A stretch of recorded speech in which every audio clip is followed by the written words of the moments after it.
कौरव की कामना को काबू में करेगा कौन, कंचन की काया में कृपाण ढूंढ रहे हैं।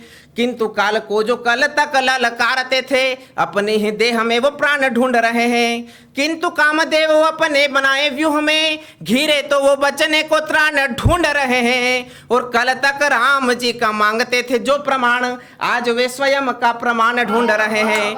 कि कल तक राम जी का मांगते थे जो प्रमाण, आज वे स्वयं का प्रमाण ढूंढ रहे हैं। कलम कैफे में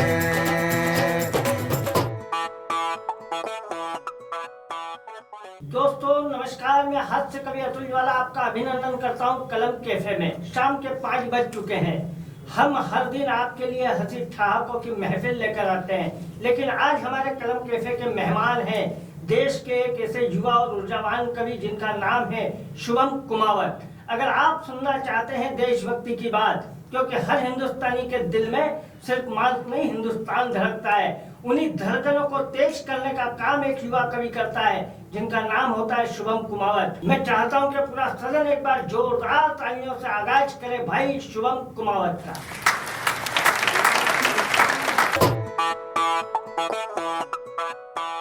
कलम कैफे के मंच से आदरणीय अतुल भैया के सानिध्य में 4 पंक्तियां माता हिंदी को समर्पित करता हूं। कि गंगा शिप्रा कावेरी है, ब्रह्मपुत्र कालिंदी है, इस धरती के मानचित्र पर भारत माँ की बिंदी है। और देश अधूरा है वह जो भी निज भाषा से जुड़ा नहीं, देह हमारी भारत है तो प्राण पूर्णतः हिंदी है। देह हमारी भारत है तो प्राण पूर्णतः हिंदी है। और अतुल भैया वो क्या उद्देश्य होता है जिसके कारण वीर रस की कविता लिखी जाती है या जिसके कारण माता भारती की वंदना की जाती है? मैं निवेदन करता हूँ कि पृथ्वी पे पृथ्वीराज जी के जोश के समान, राजपूत राज की रवानी को जगाना है। और वर्तमान को महान इतिहास से मिला के वो हिरण कौशल कहानी को जगाना है। तो हर एक नर में विराजमान हो प्रताप, नारियों में चंडिका भवानी को जगाना है। और लाल लाल खून का उबाल हो शिराओं में यूं सोए हुए शेरों की जवानी को जगाना है। कि लाल लाल खून का उबाल हो शिराओं में यूं सोए हुए शेरों की जवानी को जगाना है। और पंक्तियां निवेदित करता हूं। माता अहिल्या जी ने राजमाता का दर्जा दिया गया। इंदौर से हम आते हैं जहाँ की लोक माता राजमाता कही जाती है माता अहिल्या। 4 पंक्तियां कवि कहानी आपने सुनी होगी, लेकिन मैंने उसे पंक्तियों में ढालने का प्रयास किया है। मैं निवेदन करता हूँ कि जीवन में ममता दी, मन में पावनता दी, सत्यता की कहानी का सार दिया जिसने। और राज्य में विनम्रता को, नारियों की क्षमता को और गतिमयता को द्वार दिया जिसने। अतुल भैया माता अहिल्या के लिए इतना कहना चाहता हूं कि उन्हें न्याय की मूर्ति कहा गया। एक तरफ एक ब्राह्मण और एक तरफ उनका पुत्र, माँ को न्याय चुनना था, माता ने कैसे न्याय चुना? कि जीवन में ममता दी, मन में पावनता दी, सत्यता की कहानी का सार दिया जिसने। और राज्य में विनम्रता को, नारियों की क्षमता को और गतिमयता को द्वार दिया जिसने। तो पुण्य और पाप वाली, सत्यता की माप वाली, न्याय की प्रधानता को धार दिया जिसने। और वंश की परंपरा पे माँ अहिल्या ने धरा पे आंचवाई थी तो पुत्र मार दिया जिसने। कि वंश की परंपरा पे माँ अहिल्या ने धरा पे आंचवाई थी तो पुत्र मार दिया जिसने। और हमारे भारत की सेना के जवान क्या होते हैं, जो परिपाटी राम कृष्ण से चलती आ रही है। और आज जो सेना के जवान जो सरहद पर हनुमान बनकर हमारी रक्षा कर रहे हैं, 4 पंक्तियां निवेदन करना चाहता हूं उनके शौर्य और साहस के, कि उनमें कितना शौर्य और कितना साहस होता है। कि भारतीय योद्धाओं पे प्रश्न को उठाने वालों, हम जंग जीत कर शमशीर देते हैं। और शस्त्रों में पले बड़े हैं किंतु शांति हेतु हम रावण को मर्यादाओं की लकीर देते हैं। निवेदन करता हूं कि संकल्पों की नवीन ज्योत हूं, जन जन का अधिवक्ता हूं। मैं पोखर का कमल पुंज हूँ, राष्ट्रवाद का वक्ता हूँ। लक्ष्मण रेखा सी मर्यादा को कहने का आदि हूँ। उर्मिला सी तप साधना, सीताराम अनादि हूँ। मैं चेतक की स्वामी भक्ति शौर्य गान को गाता हूँ। और राणा के स्वाभिमान का आदिम ज्वार सुनाता हूँ। तो मैंने कविता की धारा से अबलाओं का दर्द लिखा, रानी लक्ष्मी को वीर लिखा, शाहे जफर को मर्द लिखा।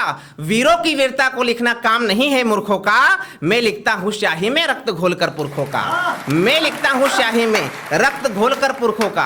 निवेदन करता हूं कि भारतीय योद्धाओं पे प्रश्न को उठाने वालों, हम जंग जीत कर शमशीर देते हैं। और शस्त्रों में पले बड़े हैं किंतु शांति हेतु हम रावण को मर्यादाओं की लकीर देते हैं।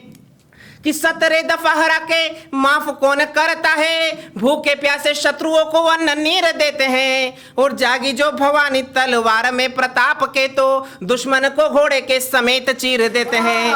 कि जागी जो भवानी तलवार में प्रताप के, तो दुश्मन को घोड़े के समेत चीर देते हैं। और पंक्तियां निवेदन करना चाहता हूं कि जो लोग कभी प्रभु श्री राम पर प्रश्न चिन्ह उठाते थे, आज उनकी स्थिति कैसी हो गई। कि कौरव की कामना को काबू में करेगा कौन, कंचन की काया में कृपाण ढूंढ रहे हैं।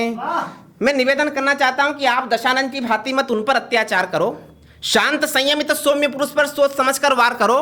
कविता की कलकल धारा को सरल भाव में बहने दो। राम हमारे मर्यादित है, मर्यादित ही रहने दो। मर्यादा में सुख जीवन पर्यंत तुम्हारा निश्चित है, और मर्यादा जो तोड़ोगे तो अंत तुम्हारा निश्चित है। मर्यादा जो तोड़ोगे तो अंत तुम्हारा निश्चित है। निवेदन करता हूं कि कौरव की कामना को काबू में करेगा कौन, कंचन की काया में कृपाण ढूंढ रहे हैं। किंतु काल को जो कल तक ललकारते थे, अपने ही देह में वो प्राण ढूंढ रहे हैं। किंतु कामदेव वो अपने बनाए व्यूह में, घिरे तो वो बचने को त्राण ढूंढ रहे हैं। और कल तक राम जी का मांगते थे जो प्रमाण, आज वे स्वयं का प्रमाण ढूंढ रहे हैं। कि कल तक राम जी का मांगते थे जो प्रमाण, आज वे स्वयं का प्रमाण ढूंढ रहे हैं। और 135 करोड़ हिंदुस्तानियों की ओर से अंतिम पंक्तियां निवेदन करते हुए अपना स्थान लेना चाहता हूं। अंतिम पंक्तियां निवेदन करता हूं कि तुलसी रसखान सूर हरि रवि मीर कबीर की सौगंध, गंगा जमुना तहजीब नीरव नीर की सौगंध। ये हिंदुस्तान 135 करोड़ जनता का हिंदुस्तान कैसे उन्नति करेगा। कि तुलसी रसखान सूर हरि रवि मीर कबीर की सौगंध, गंगा जमुना तहजीब नीरव नीर की सौगंध, और चले मिलकर बनाते हैं गुलिस्ता हिंद का रोशन। है मुझको राम की सौगंध, तुझको पीर की सौगंध। है मुझको राम की सौगंध, तुझको पीर की सौगंध। वाह, बहुत बहुत धन्यवाद। ये थे शुभम कुमावत जी। इनसे आपने देशभक्ति की बात सुनी। हमारे दिल में जो होता है वो सिर्फ हिंदुस्तान होता है। मैं राम की बात करूं, तू रहीम की बात कर, तू रहीम की बात करे, मैं राम की बात करूं। उन्होंने सामाजिक समरसता की बात की। अगर उनकी बात आप तक पहुंची हो तो कमेंट करके जरूर बताइएगा। और कलम कैफे प्रतिदिन शाम को 5 बजे देखते रहिए। और अगर आपको कार्यक्रम अच्छा लग रहा है तो आप हमारे चैनल को सब्सक्राइब करें, फॉलोअर्स बने। और कल शाम फिर मिलते हैं 5 बजे इसी जगह पर कलम कैफे में, नई हस्ती के साथ, नए कवि के साथ, नई मस्ती के साथ। तब तक के लिए गुड बाय।